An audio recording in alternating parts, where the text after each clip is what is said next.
Hello students, इस video में हम आरबीएससी क्लास 10th के चैप्टर 3 जेनेटिक्स के पार्ट 2 पर डिस्कशन करेंगे। प्रीवियस वीडियोस में हमने Mendelism, reasons for Mendel's success, selection of P plant, 7 contrasting characters bye Mendel, rediscovery of Mendelism और जेनेटिक्स टर्मिनोलॉजी पर डिस्कस कर चुके हैं। इन वीडियोस के लिंक ऊपर आई बटन में दिए हुए हैं, आप देख सकते हैं। इसी के साथ साथ इस चैप्टर का वीडियो अगर आप एक साथ कंटिन्यू एक ही सिटिंग में देखना चाहें तो प्लेलिस्ट में अवेलेबल है, आप देख सकते हैं। अगर आप नए व्यूअर हैं तो चैनल को सब्सक्राइब करें, बेल आइकन को प्रेस करें ताकि आने वाले वीडियोस की नोटिफिकेशन आपको मिल सके। वीडियो को अपने फ्रेंड्स के साथ शेयर जरूर करें और हाँ, वीडियो को लाइक करना ना भूलें। अगर आप लाइक करते हैं तो मुझे भी अच्छा लगता है। So let's start. Next topic, Mendel's law of inheritance. Mendel proposed some important laws through hybridization experiments on garden pea Pisum sativum, which are called Mendel's law of inheritance. These laws are as follows: law of dominance, law of segregation or law of purity of gametes, and law of independent assortment. अब देखिए students, Mendel ने garden pea पर अपने hybridisation experiments किए। इन experiments के Mendel ने जो conclusion बनाए उन्हें ही हम लॉ ऑफ इनहेरिटेंस कहते हैं। लॉ ऑफ इनहेरिटेंस के तहत मेंडल के 3 लॉज आते हैं। लॉ ऑफ डोमिनेंस यानी प्रभाविकता का नियम, लॉ ऑफ सेग्रेशन यानी पृथक्करण का नियम, और इसे हम law of purity of gametes यानी कि गैमेट्स की प्योरिटी का लॉ भी कहते हैं। इसी के साथ साथ third law of independent assortment यानी स्वतंत्र अपव्यूहन का नियम। लॉ ऑफ डोमिनेंस और लॉ ऑफ सेग्रेशन, ये दोनों लॉज मेंडल के मोनोहाइब्रिड क्रॉस के रिजल्ट के कंक्लूजन पर बेस्ड हैं। वहीं मेंडल का third law of independent assortment dihybrid cross के कंक्लूजन पर बेस्ड है।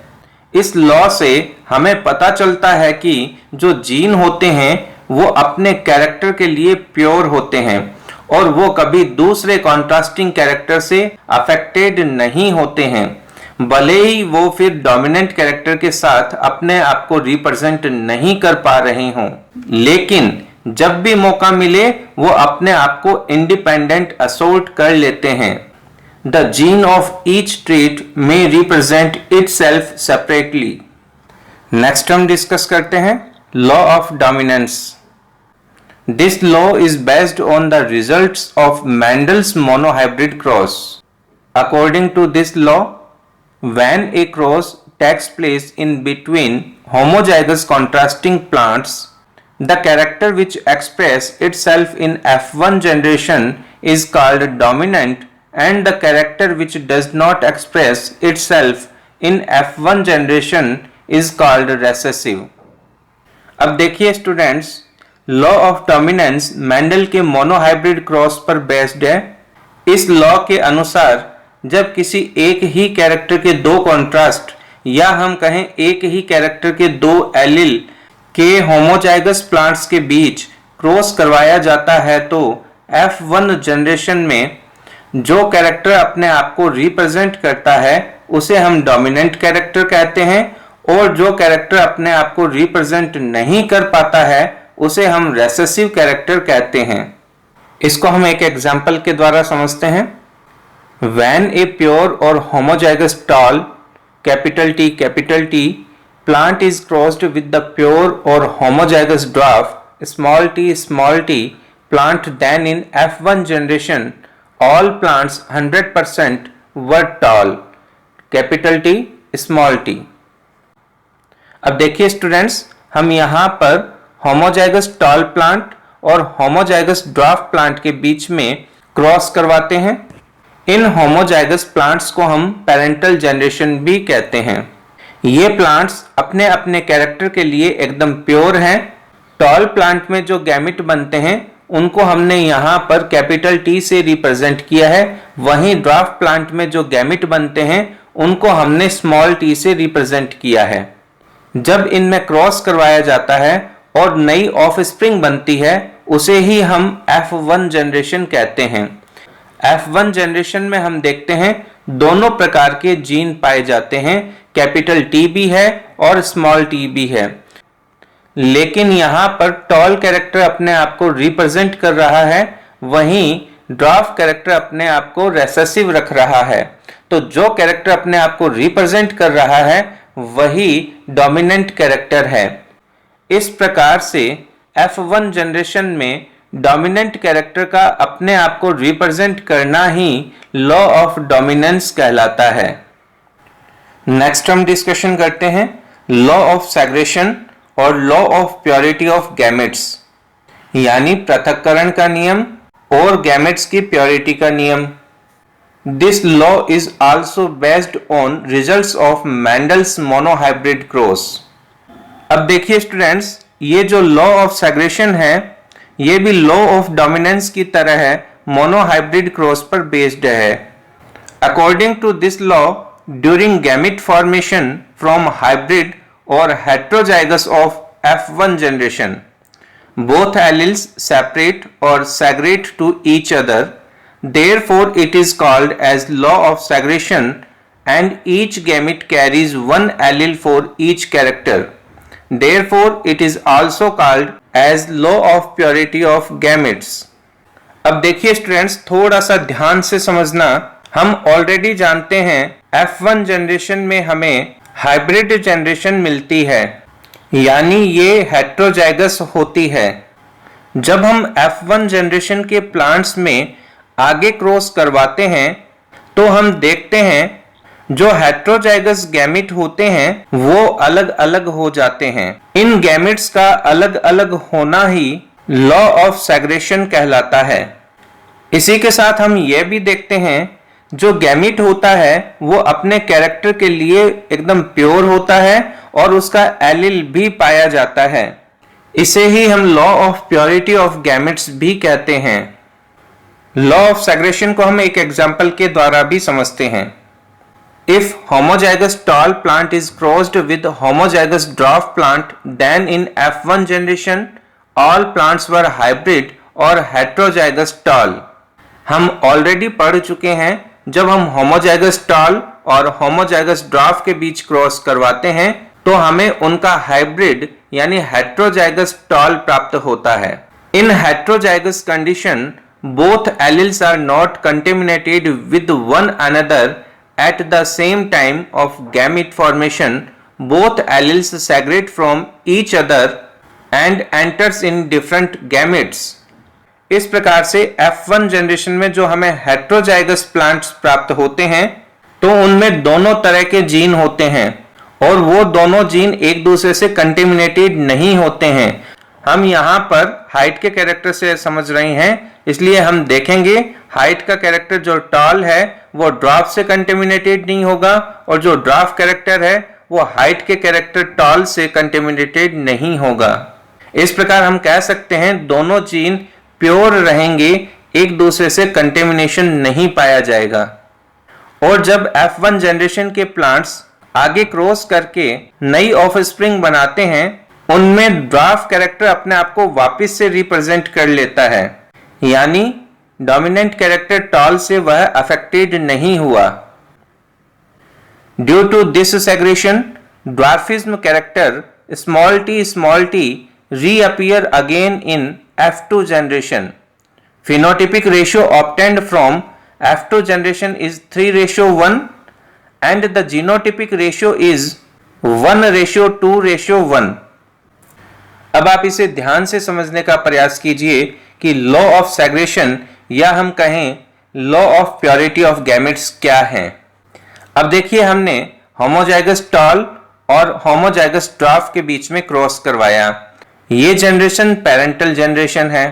जब F1 जनरेशन प्रोड्यूस होती है तो इसमें टॉल का कैरेक्टर भी है और ड्वार्फ का कैरेक्टर भी है, लेकिन F1 जनरेशन में टॉल कैरेक्टर अपने आप को रिप्रेजेंट कर देता है और ड्वार्फ कैरेक्टर अपने आप को रिप्रेजेंट नहीं करता है, लेकिन इसमें दोनों कैरेक्टर मौजूद हैं, इसलिए हम इसे हेट्रोजाइगस टॉल कहते हैं।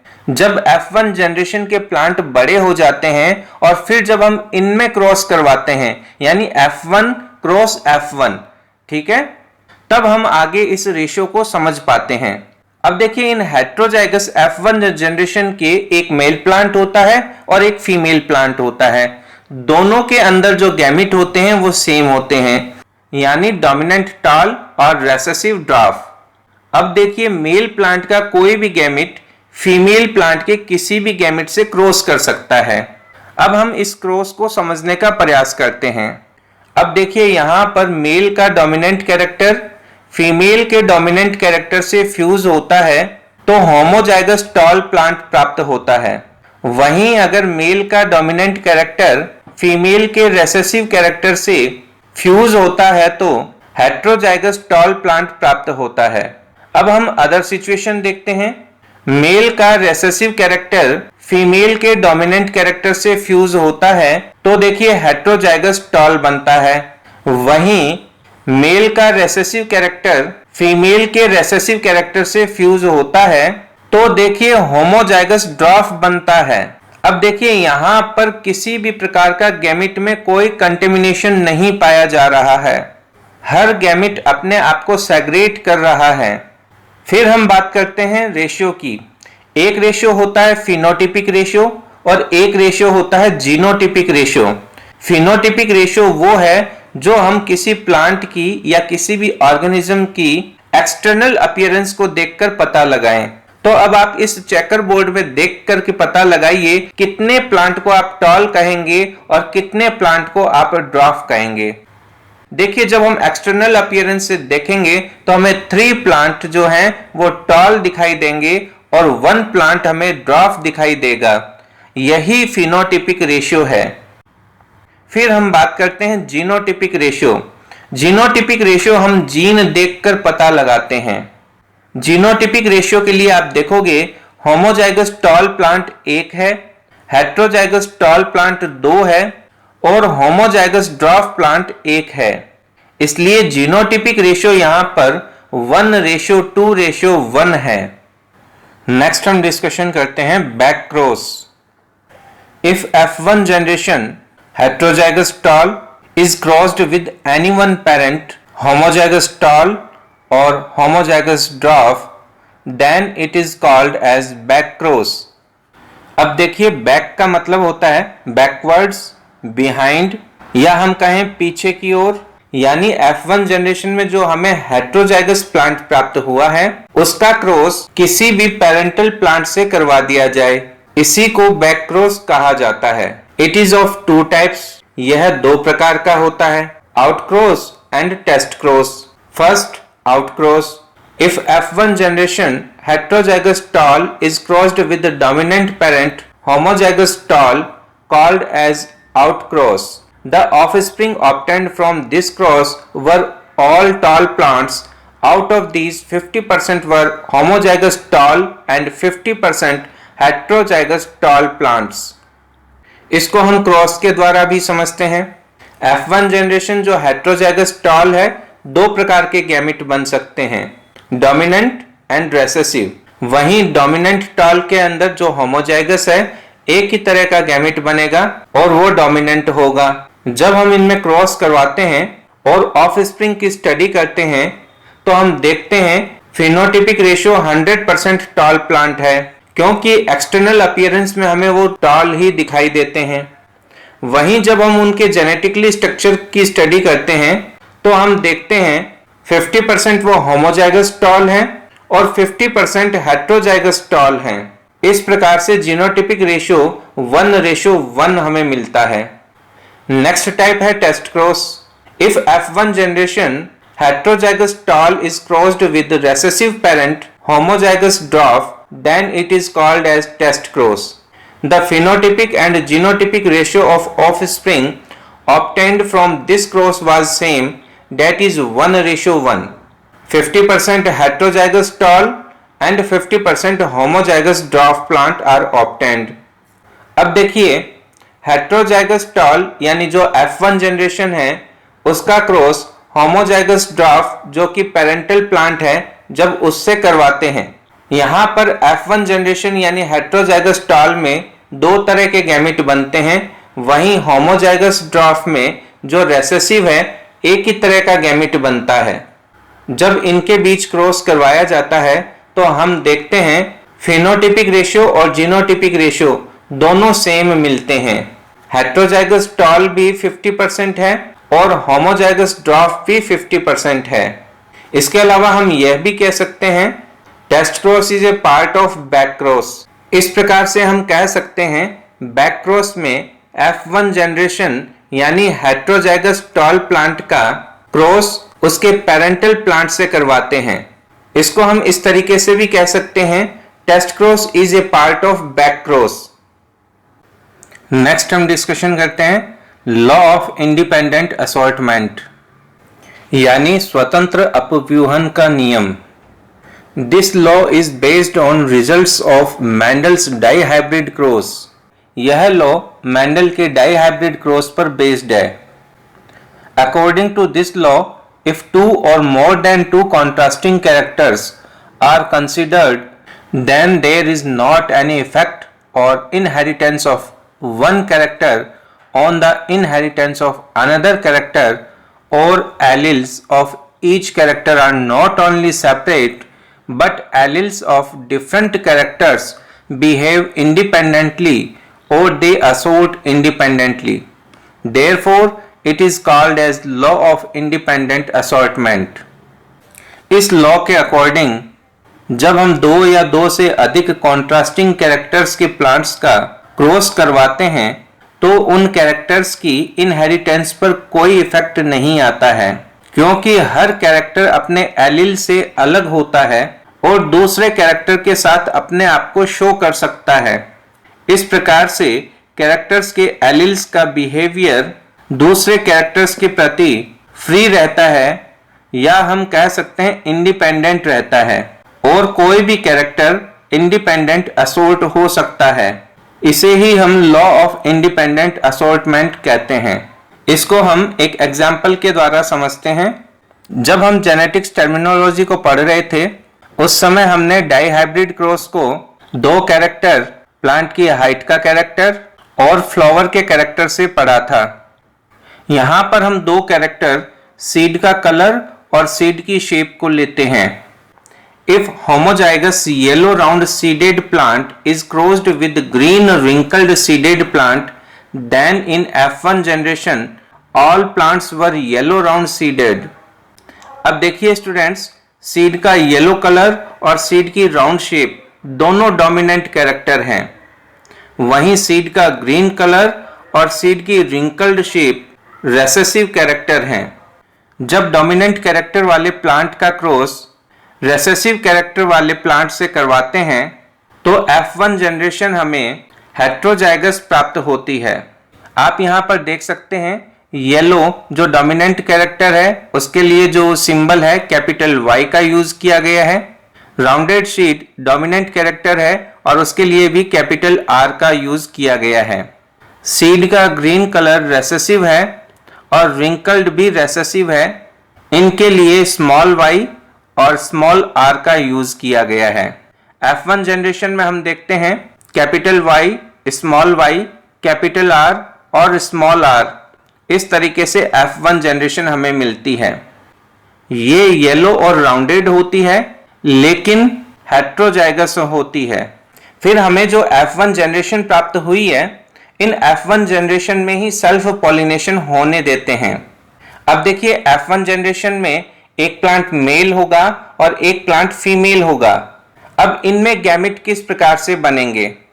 आप देखोगे इनमें चार प्रकार के गैमेट बनते हैं। एक कैपिटल Y कैपिटल R होगा, एक कैपिटल Y स्मॉल r होगा, एक स्मॉल y कैपिटल R होगा और एक स्मॉल y स्मॉल r होगा। मेल में भी इसी तरीके के चार गैमेट बनेंगे और फीमेल में भी इसी तरीके के चार गैमेट बनेंगे। फिर हर गैमेट दूसरे 4 प्रकार के गैमेट से क्रॉस हो सकता है। अगर हम पेपर पर इस तरीके से क्रॉस करवाएं तो काफी गड़बड़ हो सकता है, इसलिए हम चेकर बोर्ड का यूज करते हैं। अब देखिए 4 गैमेट मेल के हैं और 4 ही गैमेट फीमेल के हैं, यानी 4 × 4, यानी हमें 16 तरह के प्लांट प्राप्त होते हैं। चेकर बोर्ड में भी हम 16 ब्लॉक्स बनाते हैं। जिस सीक्वेंस में हम मेल गैमेट को रखते हैं उसी सीक्वेंस में फीमेल गैमेट को भी रख देते हैं। फिर हर गैमेट के साथ दूसरे गैमेट का क्रॉस करवाते हैं और वहां पर लिख देते हैं। जब हम इनमें हर मेल गैमेट का हर फीमेल गैमेट से क्रॉस करवा देते हैं तो हमें 16 तरह के प्लांट्स प्राप्त होते हैं। जब हम इस चेकर बोर्ड का ऑब्जर्वेशन करते हैं हमें 9 प्लांट येलो राउंडेड शीड के दिखाई देते हैं। फिर हम देखते हैं 3 प्लांट हमें येलो रिंकल्ड दिखाई देते हैं। अब आप गौर कीजिए, क्या हमारे पास येलो रिंकल्ड तरह का कोई कैरेक्टर मौजूद था? येलो के साथ तो हमने राउंडेड शेप ली थी, पर यहां पर हमें रिंकल्ड शेप के प्लांट मिल रहे हैं, यानी हर कैरेक्टर अपने आप को इंडिपेंडेंट असोर्ट कर रहा है। फिर हम देखते हैं 3 प्लांट हमें ग्रीन राउंडेड भी मिलते हैं। येलो राउंडेड हमारे पास था, ग्रीन राउंडेड नहीं था, ग्रीन रिंकल्ड था, लेकिन नया कैरेक्टर हमें मिल रहा है ग्रीन राउंडेड। अब देखो येलो रिंकल्ड और ग्रीन राउंडेड अलग अलग मिल रहे हैं, इसका मतलब हर कैरेक्टर अपने आप को इंडिपेंडेंट असोर्ट कर रहा है। फिर एक प्लांट हमें ग्रीन रिंकल्ड मिल रहा है, बिल्कुल हमने ग्रीन रिंकल्ड का कैरेक्टर लिया था, ठीक है, पेरेंटल जनरेशन में ग्रीन रिंकल्ड थे। इस तरीके से हमें 16 प्लांट हमें मिलते हैं। अब 16 प्लांट का फिनोटिपिक रेशियो अलग है और जीनोटिपिक रेशियो अलग है। ये जो 16 प्लांट हैं यही F2 जनरेशन है, यानी सबसे पहले जो जनरेशन प्राप्त हुई वो F1 जनरेशन, और जब F1 जनरेशन में आपस में क्रॉस करवाया तो F2 generation. phenotypic and genotypic ratio of F2 generation obtained by self pollination in F1 generation is 9:3:3:1 and 1:2:2:4 ratio 1:2:1:2:1 respectively। अब देखिए पढ़ने में ये आपको बड़ा मुश्किल लगेगा, लेकिन जब आप इसे एक बार समझ जाओगे तो बड़ा इजी रहेगा। फिनोटिपिक रेशियो है 9 प्लांट हमें येलो राउंडेड प्राप्त होते हैं, 3 प्लांट हमें ग्रीन राउंडेड प्राप्त होते हैं, 3 प्लांट हमें येलो रिंकल्ड प्राप्त होते हैं और 1 प्लांट हमें ग्रीन रिंकल्ड प्राप्त होता है। इस तरीके से फिनोटिपिक रेशियो है 9:3:3:1। फिर हम बात करते हैं जीनोटिपिक रेशियो की। जीनोटिपिक रेशियो को आप बहुत ज्यादा टिपिकल मत बनाना, बड़ा इजी फार्मूला मैं आपको बताता हूं। सबसे पहले हमारे पास जो 9 प्लांट है उनको डिवाइड कीजिए। आप इस टेबल में देखिए 1 प्लांट आपको यहां पर होमोजाइगस येलो और होमोजाइगस राउंडेड दिखाई दे रहा है। फिर आपको 2 प्लांट्स होमोजाइगस येलो व हेट्रोजाइगस राउंडेड दिखाई दे रहे हैं। इनके बाद 2 प्लांट्स हेट्रोजाइगस येलो व होमोजाइगस राउंडेड दिखाई दे रहे हैं और फिर 4 प्लांट्स आपको हेट्रोजाइगस येलो और हेट्रोजाइगस राउंडेड दिखाई दे रहे हैं। इस प्रकार से फिनोटिपिक रेशियो में ये 9 प्लांट्स येलो राउंडेड थे, लेकिन जीनोटिपिक रेशियो में ये 1:2:2:4 में डिवाइड हो गए। फिर हम बात करते हैं ग्रीन राउंडेड की। 3 प्लांट हमें ग्रीन राउंडेड प्राप्त होते हैं। अब आप ग्रीन राउंडेड को अच्छे से चेकर बोर्ड में देखिए। 1 प्लांट आपको होमोजाइगस ग्रीन और होमोजाइगस राउंडेड दिखाई दे रहा है, वहीं 2 प्लांट आपको होमोजाइगस ग्रीन और हेट्रोजाइगस राउंडेड दिखाई दे रहे हैं। इस तरीके से जो 3 ग्रीन राउंडेड प्लांट हैं वो 2 प्रकार में डिवाइड हो गए हैं, 1:2। फिर हम बात करते हैं नेक्स्ट 3 येलो रिंकल्ड की। जब आप येलो रिंकल्ड को भी अच्छे से ऑब्जर्व करते हो तो आप देखोगे एक प्लांट होमोजाइगस येलो और होमोजाइगस रिंकल्ड है, वहीं दो प्लांट हेट्रोजाइगस येलो और होमोजाइगस रिंकल्ड है। फिर हम बात करते हैं ग्रीन रिंकल्ड की।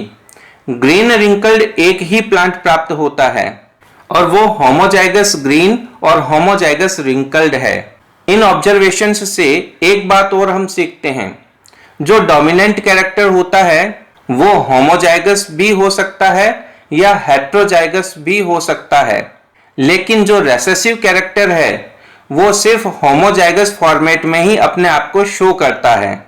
इस प्रकार से डाई हाइब्रिड क्रॉस में फिनोटिपिक रेशियो 9:3:3:1 है, वहीं जीनोटिपिक रेशियो 1:2:2:4:1:2:1:2:1 है। यानी 9 डिवाइड हुआ 1 2 2 4 में, 3 डिवाइड हुआ 1 और 2 में, फिर 3 डिवाइड हुआ 1 और 2 में, और 1 अपने आप में 1 है ही। नेक्स्ट हम डिस्कस करते हैं importance of Mendel's law of inheritance. It is important to find dominant character in living organisms because many harmful and lethal recessive genes are not able to express themselves in the presence of dominant gene।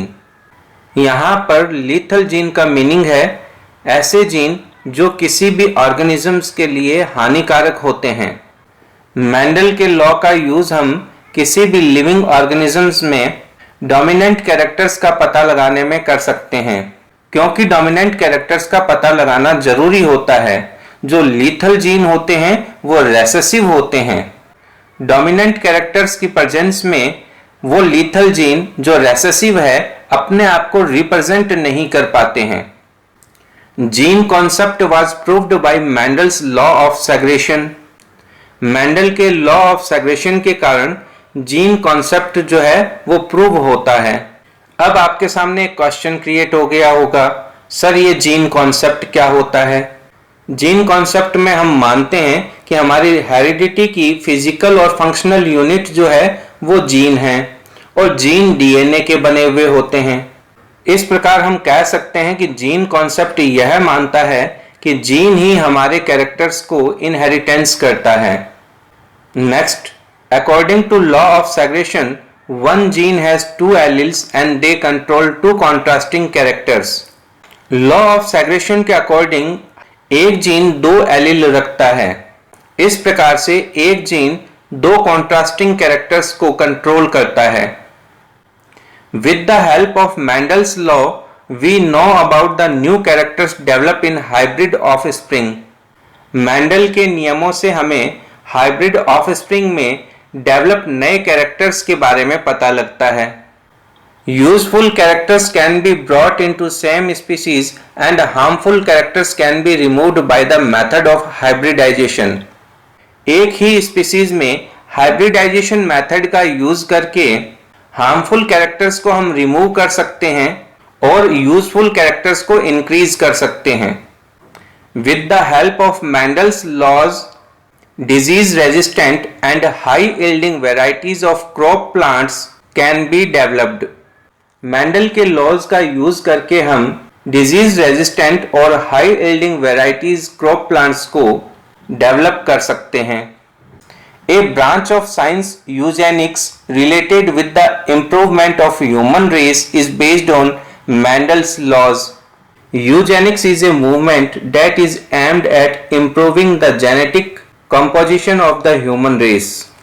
Eugenix science की एक branch है जिसमें human species में improvement की study की जाती है और ये मेंडल के नियमों पर ही आधारित होती है। इस प्रकार से जेनेटिक्स अपना कंप्लीट होता है। नेक्स्ट हम डिस्कशन करते हैं objective type questions. Question number 1, who coined the term genetics? Mendel, Bateson, Morgan and पुन्नेट।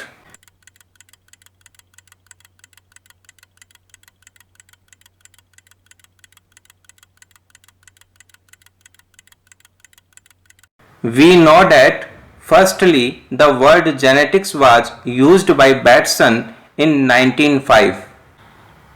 Experiments of Mendel were on sweet pea, wild pea, garden pea, all of the above.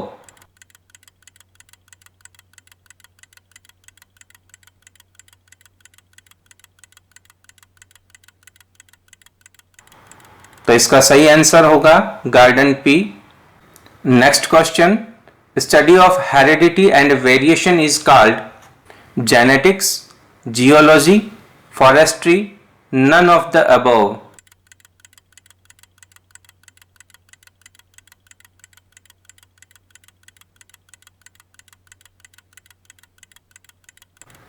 Right answer is genetics. Green color of pea pod is which type of character? Dominant, recessive, incomplete dominance and codominance.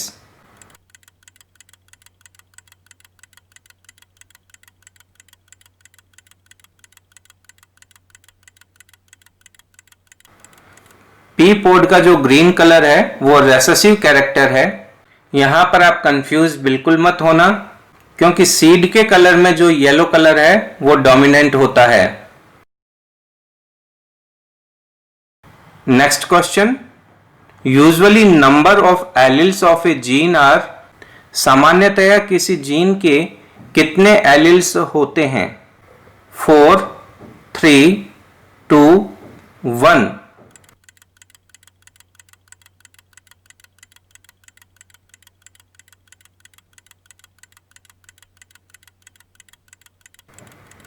इसका right answer होगा 2।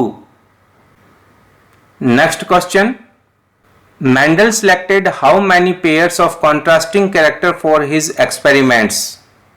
Mendel ने कितने contrasting characters के pairs को अपने experiments के लिए चुना? 34, 2, 12 एंड 7।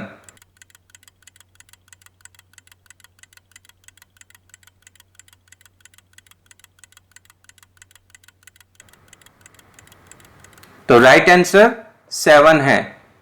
मेंडल ने अपने एक्सपेरिमेंट्स के लिए 7 कॉन्ट्रास्टिंग कैरेक्टर्स को चूज किया था। Structure of seed, colour of seed, colour of flower, shape of mature P, colour of immature P, position of the flower, height of the plant, ये 7 contrasting characters थे। Next question, when F1 generation is crossed with any one parent then it is called as। यदि F1 generation का cross किसी भी parent से करवाया जाए तो उसे क्या कहते हैं? Reciprocal cross, test cross, back cross, all of the above.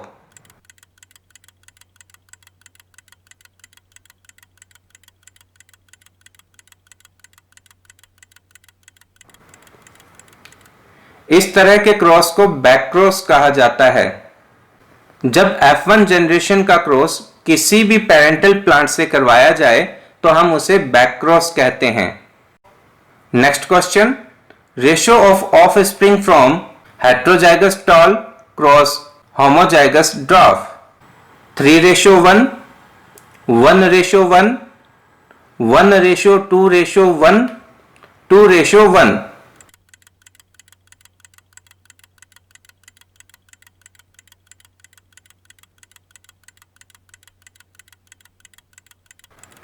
अब अगर आप इस क्वेश्चन को ध्यान से ऑब्जर्व करते हो तो आप पाओगे ये टेस्ट क्रॉस है, क्योंकि टेस्ट क्रॉस में F1 जनरेशन का क्रॉस रेसेसिव प्लांट से करवाया जाता है और टेस्ट क्रॉस में हमें जो रेशियो मिलता है वो 1:1 होता है। Next question, which contrasting character was not selected by Mendel's for his experiments? Colour of root, color of flower, color of seed, color of pod।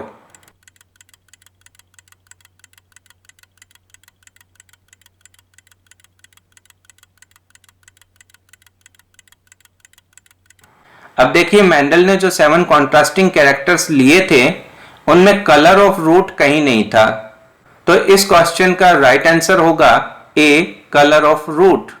Next question, how many types of genotypes formed in F2 generation of monohybrid cross. Monohybrid cross की F2 generation में कितने प्रकार के genotype बनते हैं? 2, 3, 4 और 9।